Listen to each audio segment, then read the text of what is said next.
হে মুমিনগণ, বিশ্বাসীগণ, তোমরা আল্লাহকে ভয় করো। ওয়াকুলু কাওলান সাদীদা, আই কুলু কাওলান সাওয়াবা, কুলু কাওলান লাইসা ফীহি ইওয়াজাজ। আর সোজা কথা বলো, হক কথা বলো, যে কথায় স্বার্থ রক্ষা নাই, যে কথায় পাশ কাটার সুযোগ নাই, যা হক যা সত্য তা অকপটে বলো। কয়টা হুকুম এখানে? আল্লাহ হুকুম করলেন কয়টা? প্রথম হচ্ছে আল্লাহর ভয়, আল্লাহকে ভয় করতে হবে। মুমিন মুসলমানের জন্য আল্লাহর ভয়টা হচ্ছে দুনিয়া ও আখিরাতের শ্রেষ্ঠ সম্পদ। আপনারা সুবহানাল্লাহ বলবেন না? মাইক তো আমাকে সাপোর্ট দিচ্ছে না, আপনাদের সাপোর্ট লাগবে, নতুবা আমি কথা বলতে পারবো না। দুনিয়া ও আখিরাতে মুমিনের শ্রেষ্ঠ সম্বল হচ্ছে তাকওয়া। সুবহানাল্লাহ। আল্লাহ পাক বলেন, ফাতাযাওয়াদু ফাইন্না খায়রাজ যাদিত তাকওয়া। পাথেয় সংগ্রহ করো, জেনে রেখো সর্বশ্রেষ্ঠ পাথেয় হচ্ছে তাকওয়া, আল্লাহর ভয়, খোদা ভীতি। বলেন সুবহানাল্লাহ। আল্লাহ বলেছেন ফাতাযাওয়াদু, তাযাওয়াদু মানে ইত্তেখাযু জাত। ইত্তেখাযু জাত, জাত কাকে বলে? জাত আর তাআম। তাআম হচ্ছে খাদ্য, যেটা আমরা খাই, এটা কি তাআম। জাত যেটা, ওইটাও খাদ্য, ওইটাও কি? কথা বলবেন না? পার্থক্য কি? ইন্না বাইনা তাআমি ওয়াজ জাদি ওয়াজহাল উমুমি ওয়াল খুসুস। এখানে আম ও খাসের সম্পর্ক আছে। মানুষ যখন কিছু খায় ওটা তাআম, আর যে খাবারটা সফরের জন্য নিয়ে যায় ওইটার নাম জাত। ওটার নাম কি? জাত।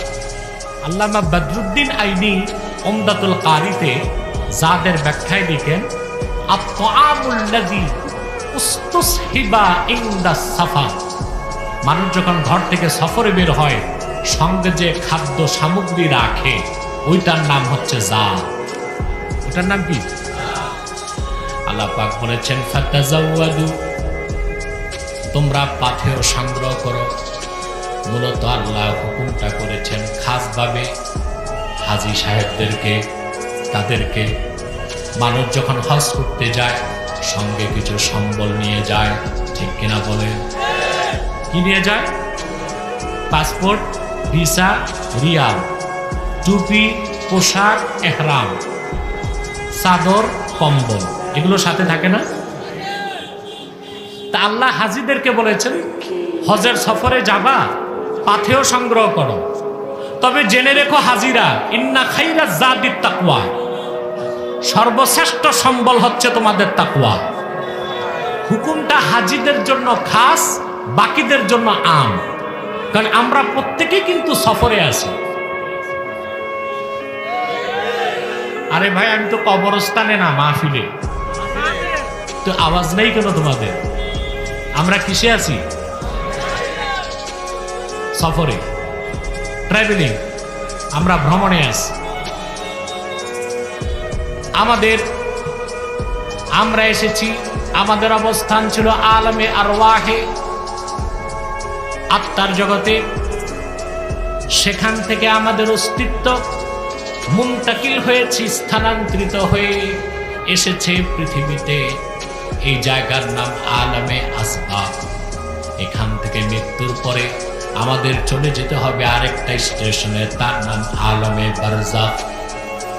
ওখান থেকে আমাদের চূড়ান্ত স্টেশন হবে আখিরাতের ময়দান। সেখান থেকে মানুষ দুইটা ডেস্টিনেশনে যাবে। যদি ইমানদার নেককার হয় জান্নাত, আর যদি বেঈমান বদকার হয় জাহান্নাম। হ্যাঁ, ওটা আমাদের ফাইনাল ডেস্টিনেশন, ফাইনাল ডেস্টিনেশন, চূড়ান্ত গন্তব্য, হয় জান্নাত নয় জাহান্নাম। তো যতক্ষণ মানুষ তার বাড়িতে না পৌঁছে ততক্ষণ তো সফর। তা আমরা তো আমাদের বাড়িতে পৌঁছি নাই, আমাদের বাড়ি কই? জান্নাত। কোথায়? জান্নাত। বাবার বাড়ি, আসল বাড়ি। বাবার বাড়ি, আমাদের বাবার বাড়ির নাম কি? আদম আর হাওয়া, বাবা মা, তাদের বাড়ি কই ছিল? জান্নাত। এটাই তো আপনাদের বিশ্বাস না? আপনারা আবার কথিত বিবর্তনবাদীদের বানর তত্ত্বে বিশ্বাস করেন। আল্লাহ সফলতা দান করুক উলামায়ে কেরামকে। বিবর্তনবাদের বিরুদ্ধে তাদের বক্তব্য ছিল যথেষ্ট জোরালো, আলহামদুলিল্লাহ।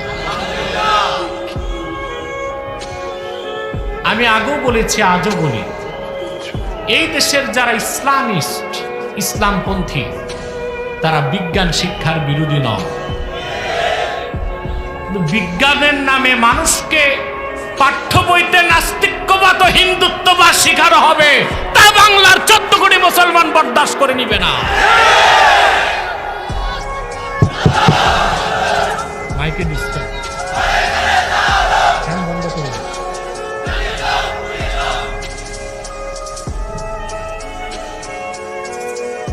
বিজ্ঞান পড়ান, বিজ্ঞানের নামে অনুমান পড়ান কেন? বিজ্ঞান মানি আমরা, সকল বিজ্ঞান অস্তিত্ব পেয়েছে আল্লাহর কোরআন থেকে। বিজ্ঞান পড়াও। ফ্যাক্ট আর থিসিস তো এক জিনিস না।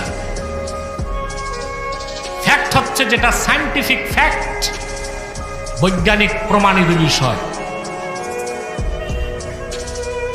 বানর থেকে মানুষ, দ্য থিওরি অফ এভলিউশন, কিংবা ন্যাচারাল সিলেকশন, প্রাকৃতিক নির্বাচন, যেটাই বলুক কথায় এক, এগুলো কোনো বৈজ্ঞানিক মতবাদ নয়।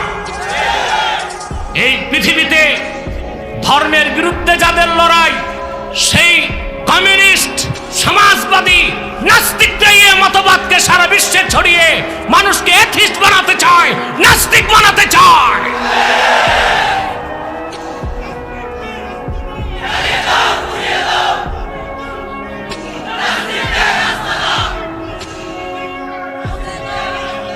তারপরে বিজ্ঞান বই লিখতে দিছে যারে, সে বিজ্ঞান কিছুই বুঝে না। জাফর ইকবালের মতো গবাদি পশু যদি বিজ্ঞানী হয়,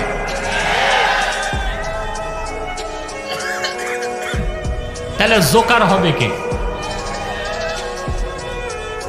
টাকা পয়সা দিল সরকার তারে বই লিখতে, তার কোনো গবেষণা নাই, কোনো পড়াশোনা নাই। সে কি করলো? গুগল থেকে চুরি করে পেস্টিং করে বই ছাপায় দিছে।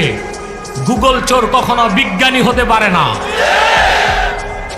তাহলে আমাদের বিশ্বাস হচ্ছে তথাকথিত বিজ্ঞান শিখায় আমাদের বাড়ি হচ্ছে জঙ্গল, বানর থেকে মানুষ। তো বানরের বাড়ি কই?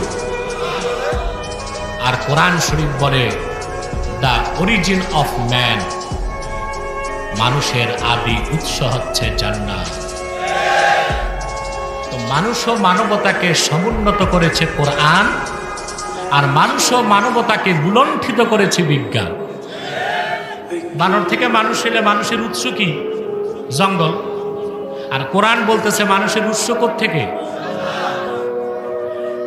আল্লাহ রাব্বুল আলামিন বলেন, ওয়া কুলনা ইয়া আদামু উসকুন আনতা ওয়া যাওজুকাল জান্নাতা ওয়া কুলা মিনহা রাগাদান হাইসু শি'তুমা ওয়া লা তাকরাবা হাদিহিশ শাজারাতা ফাতাকুনা মিনাজ জালিমিন। আল্লাহ পাক বলেন, ও হে আদম, তুমিও তোমার স্ত্রী পরমানন্দে জান্নাতে বসবাস করো, যা খুশি তা প্রাচুর্যের সাথে খাও, তবে এই একটি বৃক্ষের কাছেও যেও না। তো বাড়ি ছিল কই? আমাদের বাবা মার বাড়ি। আর আমরা আছি কই? তাহলে বাড়িতে এখনো পড়ছি, আছি সফরে, আছি কিছু সুবহানাল্লাহ। এই সফর চলতে চলতে আমাদের পরবর্তী স্টেশন কবর, তার পরবর্তী স্টেশন হাসর। ওখান থেকে দৌড়ে জান্নাতে ঢুকবেন, বিষয়টা এইরকম না। জান্নাতে ঢুকার ভিসা নিতে হবে। আল্লাহ পাক বলেন, فأما من طغى فأما من خاف مقام ربه ونهى النفس عن الهوى فإن الجنة هي المأوى। আর ঈমান আনার পরে যে ব্যক্তি কাল কিয়ামতে আল্লাহর সামনে দাঁড়াবার ভয় অন্তরে পোষণ করলো, আর তার মন যা চাইল তার থেকে সে তার নফসকে নিবৃত রাখলো, আখিরাতে তার চূড়ান্ত গন্তব্য হবে আল্লাহর জান্নাত। وأما من طغى وآثر الحياة الدنيا فإن الجحيم هي المأوى। আর যে ব্যক্তি দুনিয়াতে কোরআন সুন্নাহর বিধানকে লঙ্ঘন করবে, সীমা লঙ্ঘন করবে, আখিরাতের উপর দুনিয়ার জীবনকে প্রাধান্য দিবে, হাসর ময়দান থেকে তার চূড়ান্ত গন্তব্য হবে জাহান্নাম। তাহলে আমরা আমাদের বাড়িতে ফিরে যেতে চাই, ওটা জান্নাত। ওখানে ফিরে যেতে ঈমানের পরে এত লম্বা সফরে যে সম্বলটা লাগবে তার নাম তাকওয়া। তার নাম কি? আমি কি বলতে চাচ্ছি, কি মেসেজ দিতে চাচ্ছি, হয়তো বা এতক্ষণে আপনারা তা অনুধাবন করতে পেরেছেন বলে বিশ্বাস রাখি। আলহামদুলিল্লাহ। এই তাকওয়াটা আপনাকে পৃথিবীতে দিবে শক্তি, দিবে সম্মান, পরকালে দিবে জান্নাত। সুবহানাল্লাহ। প্রতিটা মানুষ শক্তি চায়, সম্মান চায়। কি চায়? শক্তি চায়, সম্মান চায়। এই শক্তি ও সম্মান মানুষ তিনটা পথে খুঁজে। কয়টা পথে? একটা হচ্ছে ব্যবসা। ব্যবসা করে অনেকে আঙ্গুল ফুলে কলা গাছ হয়ে যায়, হারাম হালাল কোনো বাছ বিচার করে না, মনে করে তার টাকা বেশি, তার সম্মান বেশি। অনেকে উচ্চপদস্থ চাকরি নিয়ে সম্মান আর শক্তি খোঁজে। আমি ভালো পড়াশোনা করব, বিসিএস ক্যাডার হব, রাষ্ট্রের উচ্চপদস্থ কর্মকর্তা হব, আমার গাড়িতে ফ্ল্যাগ থাকবে, সব জায়গায় ভিআইপি প্রোটোকল পাব, টাকাও পেলাম, সম্মানও পেলাম। শক্তি সম্মান খুঁজে চাকরিতে। আর খুব সহজে শর্টকাট পথে শক্তি ও সম্মান যারা খুঁজে তারা করে রাজনীতি। কি করে? রাজনীতি। রাজনীতি করলে সময় লাগে না।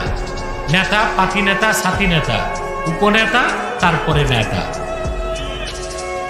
কিছু অবৈধ টাকা, পিস্তল বাহিনী, দুর্মুজ বাহিনী আছে, সে নেতা। সে কি? তকদির কিসমতে যদি জুটে উপজেলা চেয়ারম্যান, জেলা চেয়ারম্যান, এমপি, সুযোগ পেলে মন্ত্রী, সে সম্মান শক্তি খুঁজে রাজনীতিতে। এই একটা সম্মান, একটা শক্তি স্থায়ী নয়, খুব ক্ষণস্থায়ী। আমার ক্ষুদ্র জীবনে দেখেছি বহু নেতা ফুলের মালা নিয়ে স্টেজে উঠেছে আর ডান্ডা বেরি লাগায় কারাগারে গেছে। তো সম্মান আর শক্তি রাজনীতিতে না, চাকরিতে না, ব্যবসায় না, তাকওয়ার পথে।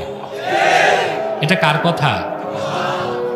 আল্লাহ রাব্বুল আলামিন বলেন, ইয়া আইয়ুহান নাসু ইন্না খালাকনাকুম মিন যাকারিন ওয়া উনসা ওয়া জাআলনাকুম শুউবান ওয়া ক্বাবাইলা লিতাআরাফু ইন্না আকরামাকুম ইনদাল্লাহি আতকাকুম। আল্লাহ রাব্বুল আলামিন বলেন, হে মানব জাতি, আমি তোমাদেরকে সৃষ্টি করেছি একজন পুরুষ থেকে, একজন নারী থেকে। পুরুষটার নাম কি জোরে বলেন? নারীটার নাম হাওয়া না, হাওয়া। বিত্তাশদীদ লাইসা বিত্তাখফিফ। ইমাম বাগাবী তার তাফসীরে লেখেন, সুম্মিয়াল হাওয়াউ হাওয়া লিআন্নাহা খুলিকাত মিনাল হায়্যি। জীবিত আদমকে অপারেশন করে তার অংশ থেকে তার স্ত্রীকে বানানো হয়েছে। জীবিতকে আরবিতে বলা হয় হাইয়ুন, হাইয়ুন থেকে হাওয়া। তার নামটা কি, হাওয়া না হাওয়া? আমাদের মায়ের নামটা তো ঠিক মতো জানা উচিত, কি বলেন আপনি? জানবেন কেন? এগুলো তো পড়ায় না। পড়ায় আপনাকে আপনারা হনুমান, বানর, ওরাং ওটাং আর শিবপাঞ্জির বংশধর। তো শিখবেন কোথায়? শিখার জায়গা তো নাই। যাও কিছুটা মানুষ ইমান, আকিদা, চরিত্র শিখতেছে মাদ্রাসায়। এখন একদল বাংলাদেশে মানুষরূপী জাহান্নামের কীট কিছু নাস্তিক মাদ্রাসা শিক্ষার বিরোধিতায় নেমেছে। গত 4 দিন আগে এটিএন বাংলাতে একটা নিউজ দেখেছেন, ছাত্র মৈত্রীর প্রোগ্রামে যে শাহরিয়ার কবির, এটা আমার কাছে ডিবেটে শোচনীয়ভাবে হারছে, আপনারা জানেন। তবে তাকে কেউ শাহরিয়ার কবির নামে চিনে না, কি যেন আরেকটা নাম আছে, ওইটা আর আমি বলতে চাই না। সে প্রকাশ্যে বলল মাদ্রাসা শিক্ষার কি দরকার, সেখানে মানুষকে ধর্মান্ধ বানানো হয়। তারপর সরকারকে হুঁশিয়ারি দিল, এনায়েতুল্লাহ আব্বাসীকে কেন গ্রেফতার করা হয় না। আপনারা এটিএন বাংলায় নিউজটা দেখবেন, 4 দিন আগে ছাত্র মৈত্রীর প্রোগ্রামে এসে বলেছে, আমি তাকে সহ পশ্চিমাদের পা চাটা দালালগুলোকে বলতে চাই, বাংলাদেশে আব্বাসী গ্রেফতার নয়, আল্লাহর কোরআনের জন্য ফাঁসিতে ঝুলতে প্রস্তুত আছে। প্রশ্ন হলো আমাকে কেন গ্রেফতার করবে?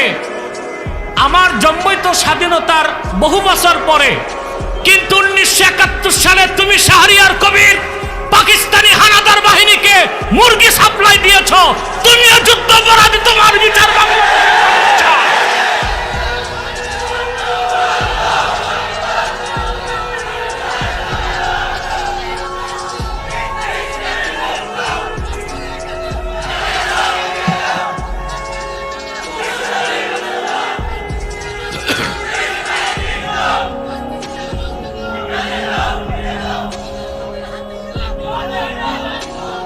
মনে রেখো, অবিশ্বাসীরা, নাস্তিকরা, সংশয়বাদীরা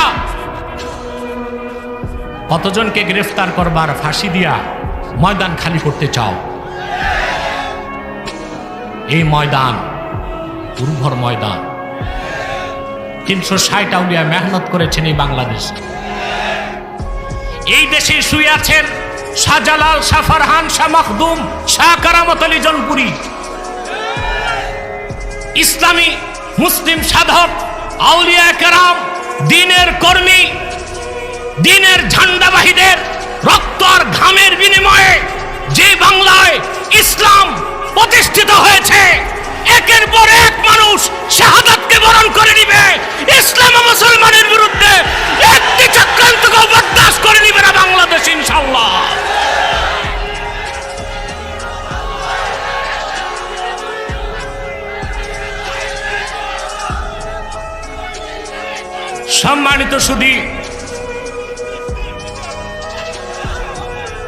সম্মানিত সুধী, ডিবেটে হারছে তো মনের ক্ষোভে ও এতদিন অপেক্ষায় ছিল, আমাকে গ্রেফতার করা হয় না কেন। এতদিন বুক ফাটছে, এখন ওর মুখ ফাটছে, বলতেছে গ্রেফতার করো। ওর ভিতর আর সহ্য হচ্ছে না, কারণ ওর কাজই ছিল আগে টকশোতে যে আলেমদেরকে অপমানিত করত।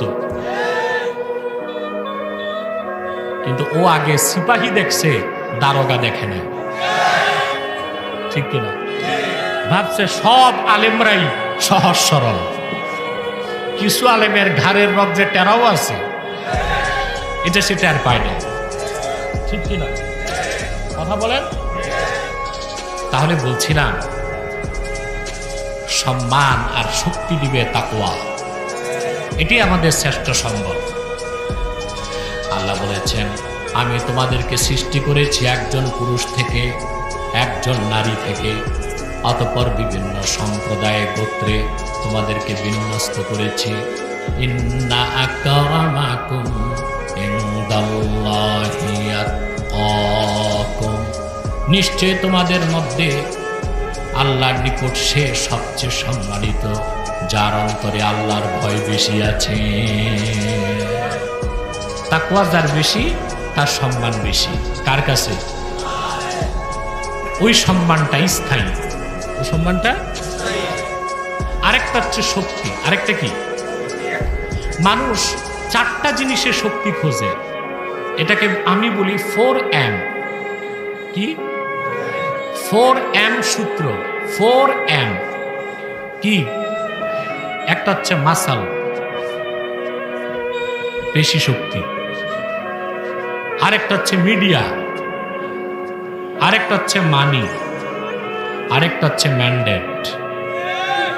এগুলো 4M। এটা কি? আমি লক্ষ্য করে দেখেছি এই 4M বা চারটা শক্তি, পেশি শক্তি, অর্থের শক্তি, ম্যান্ডেটের শক্তি, পয়সার শক্তি, এই সব শক্তি কর্পূরের মতো বাতাসে মিশে যায় ইমানের শক্তির সামনে। এর উপর কোনো শক্তি। সুবহানাল্লাহ।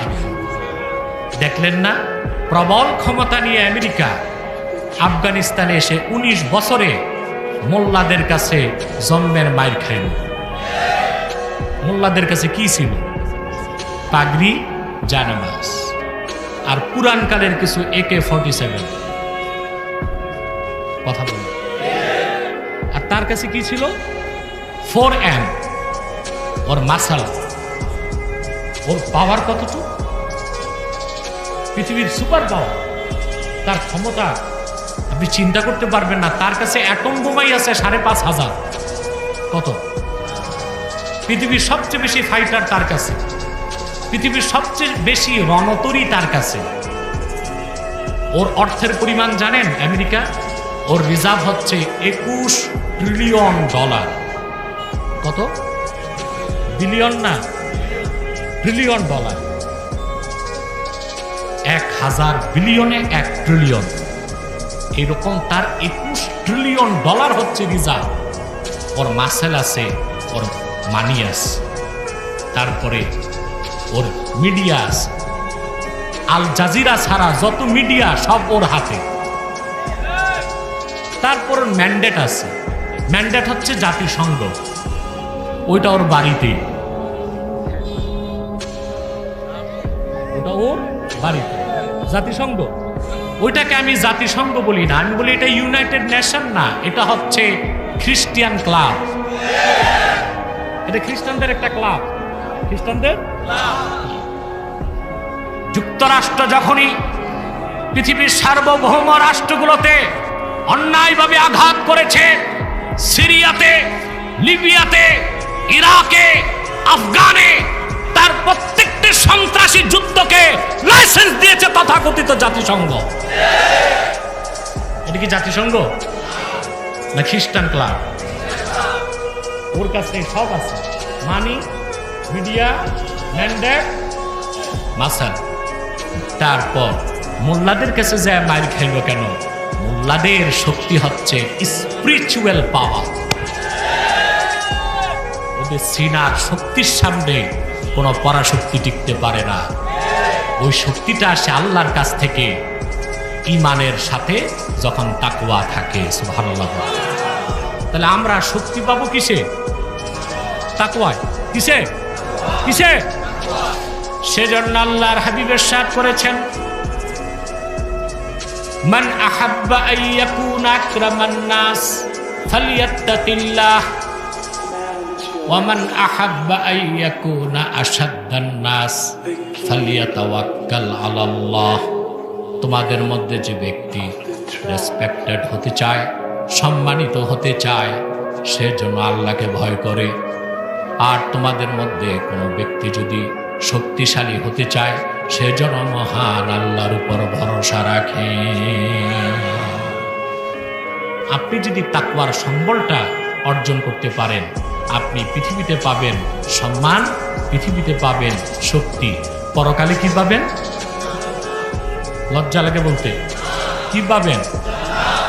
মনে রাখবেন, নূর নবী মুহাম্মদ সাল্লাল্লাহু আলাইহি ওয়াসাল্লামের প্রত্যেক উম্মত যদি ঈমানদার হয়, নেককার হোক বদকার হোক, সে জান্নাত পাবে। কথাটা বুঝলেন না? রাসূলুল্লাহর প্রত্যেক উম্মত যদি ঈমানদার হয়, নেককার হোক বদকার হোক, সে জান্নাত পাবে। যার তাকওয়া আছে সে বিনা আযাবে জান্নাত পাবে। আর যার তাকওয়া নাই, ঈমান আছে, সে আযাবের পর অবশ্যই অবশ্যই অবশ্যই জান্নাত পাবে। আল্লাহ রাব্বুল আলামিন যখন কোরআন শরীফে তার হাবিবকে বললেন, ওয়ালা সাওফা ইউতিকা রাব্বুকা ফাতারদা, হাবিব মুহাম্মদ সাল্লাল্লাহু আলাইহি ওয়াসাল্লাম, আল্লাহ তাআলা দুনিয়াতে আপনাকে যত নেয়ামত দিয়েছেন, সম্মান দিয়েছেন, মর্যাদা দিয়েছেন, পূর্বের আদম থেকে ঈসা লাখের উপর নবী সবাইকেও তা দেন নাই। তবে অচিরে আখিরাতে আল্লাহ পাক আপনাকে আরো এত বেশি নেয়ামত দিবেন, আপনি রাজি হয়ে যাবেন। ইমামে কুরতুবী তাফসীর কুরতুবী শেষ খণ্ডে লেখেন, সূরা দোহার তাফসীরে আল্লাহ পাক তার হাবিব মুহাম্মদ সাল্লাল্লাহু আলাইহি ওয়াসাল্লামকে জান্নাতুল ফেরদাউসে একটি নয়, দুইটি নয়, 1000 প্রাসাদ দিবেন। তারপর আল্লাহ আপন হাবিবকে ডেকে বলবেন, হাল রাদিতা ইয়া মুহাম্মদ সাল্লাল্লাহু আলাইহি ওয়াসাল্লাম, হাবিব মুহাম্মদ সাল্লাল্লাহু আলাইহি ওয়াসাল্লাম, আমি জান্নাতুল ফেরদাউসে আপনাকে 1000 প্রাসাদ দিয়েছি, আপনি কি রাজি হয়েছেন নাকি? আল্লাহর হাবিব জবাবে বলবেন, রব্বুল আলামিন আমার রক্ত ঝরা দ্বীন ইসলামের কালেমা বিশ্বাস করেছে এমন আমার অনেক ঈমানদার উম্মত শুধু গুনার কারণে জাহান্নামে জ্বলছে। তাদের ঈমান আছে, নেক আমল নাই। যতক্ষণ পর্যন্ত তারা প্রত্যেকে জান্নাতে না যাবে, আমি রাসূল কেমন করে রাজি হব? আল্লাহর হাবিব বলেছেন, সাহাবীরা শুনে রাখো, আখিরাতে আমি রাসূল যতক্ষণ রাজি না হব, আমার কথা আল্লাহ শুনতেই থাকবেন। আমি তোমাদের সঙ্গে ওয়াদা করে যাই, লা আরদা ওয়া ওয়াহিদুম মিন উম্মতি ফিন্নার, আমার একজন ঈমানদার উম্মত যত বড় গুনাহগার হোক, যতক্ষণ জাহান্নামে থাকবে, আমি রাসূল রাজি হব না। আল্লাহ পাক যখন আপন হাবিবের সমস্ত উম্মতকে জান্নাত দিয়ে দিবেন, রাসূলুল্লাহ তখন আল্লাহকে ডাক দিয়ে বলবেন, রাদিতু, হে আমার মালিক, আমি রাজি হয়ে গেলাম। আমার কালেমা বিশ্বাস করেছে এমন একজন মুসলিম মুমিন তোমার জাহান্নামে নাই। সেজন্য বলি, মুসলমান যারা কালেমায় বিশ্বাস করেছে, কালেমা স্বীকার করেছে, ঈমানদার হিসেবে মুহাম্মদ সাল্লাল্লাহু আলাইহি ওয়াসাল্লামের উম্মত হয়ে গিয়েছে, তারা প্রত্যেকেই জান্নাতে যাবে যদি তাদের আমল নামায় শিরক আর কুফর না থাকে। কিন্তু উম্মতে মুহাম্মাদির মধ্যে যারা ঈমানের সঙ্গে তাকওয়াকে অর্জন করবে, আল্লাহ তাআলা কম হিসাবে বিনা আযাবে তাদেরকে প্রথম চান্সে জান্নাত দিয়ে দিবে। তাহলে তাকওয়া হচ্ছে এমন একটা জিনিস যা মানুষকে পৃথিবীতে দিবে সম্মান, পৃথিবীতে দিবে শক্তি।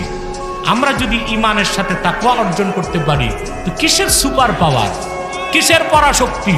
সমস্ত পরাশক্তি মুসলমানের কাছে ধরা শক্তিতে পরিণত হয়ে যাবে। আমরা পৃথিবীতে পাবো সম্মান, পাবো শক্তি, পরকালে পাবে জান্নাত। বলেন সুবহানাল্লাহ। সেজন্য আল্লাহ বলেছেন, ইয়া আইয়ুহাল্লাযীনা আমানুত্তাকুল্লাহ, হে ঈমানদারগণ আল্লাহকে ভয় করো। বলেন সুবহানাল্লাহ। আমরা কি আল্লাহকে ভয় করব? আল্লাহকে ভয় করে যে তাকওয়া অর্জন করতে হয়, তার জন্য একটা মৌসুম আছে। কি আছে? একটা মাস আল্লাহ নির্ধারণ করছেন, ওই মাসটা আমাদের সামনে। মাসটার নাম কি? আলহামদুলিল্লাহ। আর কালকে লাইলাতুল বারাত, মানে 15 দিনের মতো আছে, আমরা রমজানে প্রবেশ করব। সুবহানাল্লাহ বলবেন না? এই একটা মাস রমজান হচ্ছে আমাদের ট্রেনিং পিরিয়ড। কিভাবে তাকওয়া অর্জন করে শয়তানকে ডিফেন্স দিতে হয়, এক মাস আমরা ট্রেনিং নিব, বাকি 11 মাস শয়তানকে আমরা ডিফেন্স দিব। সুবহানাল্লাহ বলবেন? সেজন্য কি আপনারা প্রস্তুতি নিয়েছেন? না। রমজানের প্রস্তুতি বাঙালি কি বুঝে? আলু, পেঁয়াজ, টমেটোর, বুট, এগুলো বেশি করে কিনে মজুত করে রাখা। এর জন্য প্রত্যেকটি মুসলিম রাষ্ট্রে রমজানের সময় দ্রব্যমূল্যের দাম কমে আর বাংলাদেশে দাম বাড়ে। কত একটা দুঃখজনক বিষয়। আমরা কতটা অনিরাপদ বাংলাদেশে, কতটা অনিরাপদ না আমরা অনিরাপদ দেশে। আমরা কি? আমি বলে থাকি, আপনি মহেশখালী থেকে ঢাকা যাবেন, সড়ক অনিরাপদ, হতে পারে হাত পা ভেঙে বাড়ি আসবেন না, পঙ্গু হাসপাতালে যে ভর্তি হতে লাগে। সড়ক নিরাপদ। আপনার মেয়েটি কলেজে যাবে, সে নিরাপদ নয়। কোন দুর্বৃত্ত তার সতীত্বকে কেড়ে নিতে পারে, ঠিক কিনা? যাবেন বাজারে, মাছ, গোশত, ফল ফলাদি সব অনিরাপদ, সব ফরমালিনার কার্বাইড। অসুস্থ হয়েছেন, লিভারে ইনফেকশন হয়ে গেছে, গেছেন ডাক্তারের কাছে, ওখানে যে এমআরআই মেশিন ওইটা নষ্ট। ডাক্তার, তিনি একজন পেশাদার ডাক্তার, অনিরাপদ। দেখেন না আমাদের দেশে মেশিনে একটা ছবি আসে, রুগীর রোগ আর একটা। আমি শুনেছি, জানি না এটা কৌতুক কিনা, বাংলাদেশে এক হসপিটাল থেকে রুগীকে বলা হলো এমআরআই করে তোমার ফুসফুসের ভিতরে তেলাপোকা, ফুসফুসের ভিতরে তেলাপোকা। এমআরআইতে দেখাই দিচ্ছে, ওই যে দেখো তেলাপোকা। লোকটা চিন্তা করতেছে, ফুসফুসে তেলাপোকা গেল কেমন করে, নাক আর মুখ ছাড়া? কথা বলে এটা যাওয়ার পথ লাগবে না? টাকা ছিল, সে গেছে মাউন্ট এলিজাবেথ সিঙ্গাপুরে। ওখানকার ডাক্তাররা হাসে, বলে আমরা জানতাম না তোমাদের দেশের ডাক্তাররা মাঝে মধ্যে গাঁজা টাজা খায়। তোমার ফুসফুসে তেলাপোকা না, যে মেশিনে ফুসফুস টেস্ট করছে ওই মেশিনে তেলাপোকা ছিল। তাহলে মেশিন অনিরাপদ, কথা বলে না। ডাক্তার অনিরাপদ, দিছে আপনাকে ট্যাবলেট, ওইটা ভেজা, সব আটা আর ময়দা। ওষুধ খাবেন, কাজ হবে না। দুঃখে আত্মহত্যা করবেন, কিনছেন বিষ, 1 পোটলা খাইলেন, কাজ হয় না। 2 পোটলা, কাজ হয় না। 3 পোটলা, কাজ হয় না, কারণ বিষের মধ্যে ভেজাল ঢুকছে। আত্মহত্যা করার উপায় নাই। যেই বিষে ইঁদুর মরে না, ওই বিষে কি মানুষ মরবে নাকি? এই যে সব দিকে অশান্তি, অনিরাপত্তা, তার মূল আমি খুঁজে পেয়েছি কারাপশন। কারাপশন, অনলি কারাপশন, দুর্নীতি। এই দুর্নীতি করে কারা? অশিক্ষিতরা না শিক্ষিতরা? শুধু শিক্ষিতরা না কর্মকর্তারা? কেন করে? তার কারণ ওনাদেরকে পড়াশোনা আছে, সার্টিফিকেট আছে, ডিগ্রি আছে, পদ পদবি আছে, তাকওয়া না। ওনাদের নিজেদের চরিত্র ঠিক হয় নাই, এই জন্য যেখানেই বসে ওখানেই ওনারা ফাইল ঠেকায়া কলম দিয়ে দুর্নীতি করে। আমার দৃষ্টিতে তারা শিক্ষিত কলম সন্ত্রাসী। অস্ত্র সন্ত্রাসীর চেয়ে জঘন্য হচ্ছে কলম সন্ত্রাসী। আমার বাংলার মেহনতি জনতার রক্ত পানি করা ঘামের পয়সা যারা বিদেশে পাচার করছে, তাই দুর্নীতিবাজ, দেশের শত্রু, স্বাধীনতার শত্রু, জাতির শত্রু। ঠিক কিনা বলেন? অতএব সুস্পষ্টভাবে আমি বলছি, দুর্নীতি মুক্ত ব্যক্তি জীবন, সমাজ জীবন, রাষ্ট্র জীবন যদি বানাতে চান, তাকওয়ার কোনো বিকল্প, জোরে বলেন, তাকওয়ার কোনো বিকল্প। অতএব আমরা আল্লাহকে ভয় করব? কথা বলে না, কথা বলেন। এবার সময় তো খুবই কম, আমার 50 মিনিট পার হয়ে গেছে, আর 10 মিনিট কষ্ট দিচ্ছি।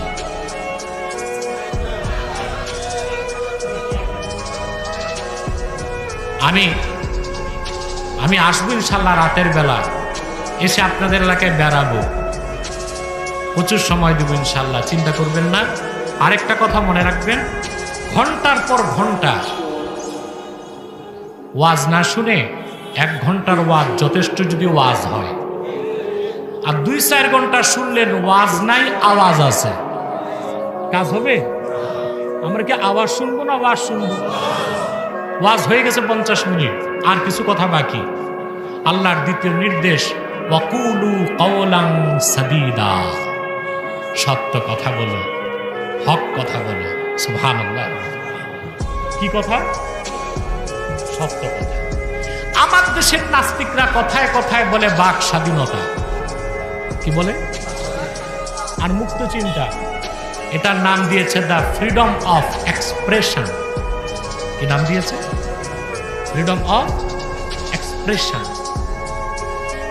ইসলাম বাক স্বাধীনতায় বিশ্বাসী, কিন্তু বাক স্বেচ্ছাচারিতায় বিশ্বাসী নয়। ইসলাম মুক্ত চিন্তায় বিশ্বাসী, তবে মুক্ত চিন্তার নামে পাশবিকতায় বিশ্বাসী নয়। বাক স্বাধীনতা ভালো জিনিস, বাক স্বেচ্ছাচারিতা ভালো জিনিস নয়। বাক স্বাধীনতার জন্য ইসলাম 2টো শর্ত দিয়েছে। যা খুশি তা বলা যাবে না, কথাটা সত্যের মানদণ্ডে উত্তীর্ণ কিনা দেখতে হবে। 2, সব সত্য কথাও বলা যায় না, কথাটা মার্জিত কিনা সেটাও দেখতে হবে। সত্য হতে হবে, মার্জিত হতে হবে, যা খুশি তা বলার সুযোগ। এখন মনে করেন কক্সবাজার থেকে আপনার শ্বশুর আসছে আপনাকে দেখতে, মেয়েকে আপনার কাছে, শুটকি নিয়ে আসছে। শুটকি তো বেশি পছন্দ আপনাদের, হ্যাঁ? মোটামুটি আপনারা যদি শুটকি মোটামুটি পছন্দ করেন, তো শুটকির ব্যবসাই তো বন্ধ।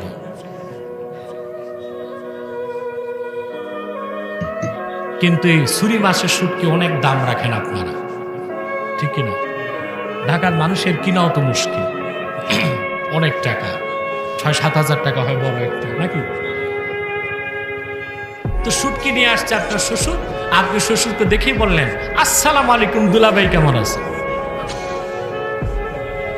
এই যে শ্বশুরকে দুলাভাই বললেন, এটা কি শিরক হয়েছে? কুফরি হয়েছে? কবিরা গুনাহ হয়েছে? সগীরা গুনাহ? মাকরুহ। কি হয়েছে?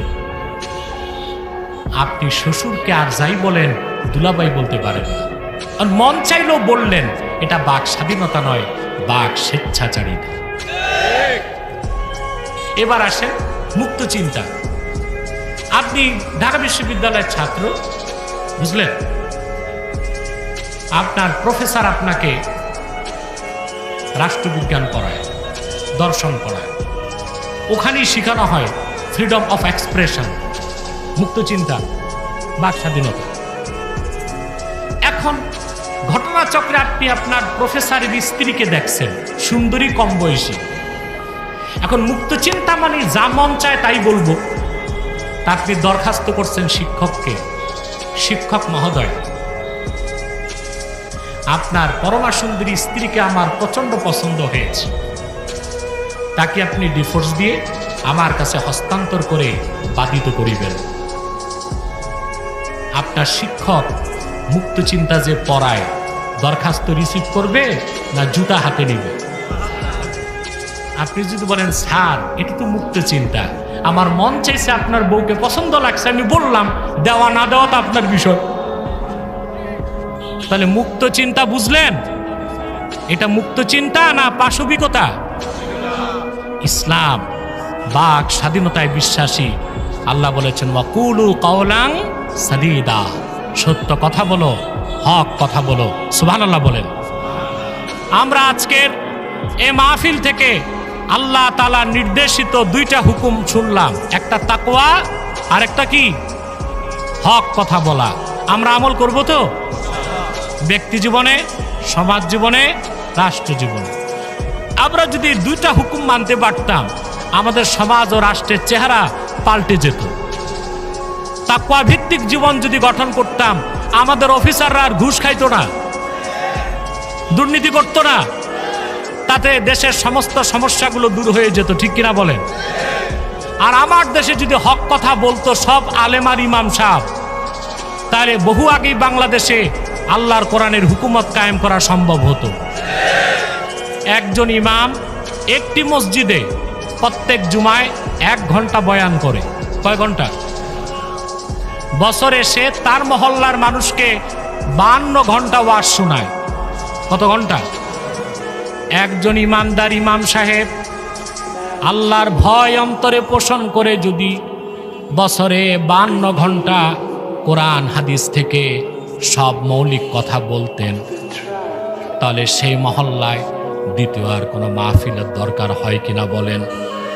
সারা দেশের লক্ষ লক্ষ মসজিদে যদি প্রত্যেক ইমাম আর খতিব এভাবে হক কথা বলতে পারতেন, তাহলে বহু আগে বাংলাদেশে ইমারতে ইসলামিয়া কায়েম হয়ে যেতে পারত। ইমাম সাহেবদের বাক স্বাধীনতা নাই। ইসলামী হুকুমতের কথা বললে, ইমারাতুল ইসলামিয়ার কথা বললেই কমিটি চোখ রাঙাবে। ইমাম সাহেব ওয়াজ করেন, রাজনীতি বাদ দেন। তার মানে সবার বাক স্বাধীনতা আছে। এই দেশে চোর, ছোট্টা, ইয়াবাখোর, বাবাখোর, গাঁজাখোর, সুদখোর, ঘুষখোর রাজনীতি করতে পারে, কিন্তু আলেমরা রাজনীতি করতে পারবে না। এর চেয়ে অবিচার বা ইনজাস্টিস আর কি হতে পারে? আবার আমাদের দেশে কিছু আলেমও আছে অতি দরবেশ। এটা তো দরবেশ না, ধরবেশ। ওনারা আবার বড় করে লিখে দেয় ব্যানারে, রাজনীতি মুক্ত। মানুষ কখনো রাজনীতির বাইরে থাকতে পারে না। আপনি বলতে পারেন ফাদার অফ ডেমোক্রেসি, গণতন্ত্রের জনক কাকে বলা হয়?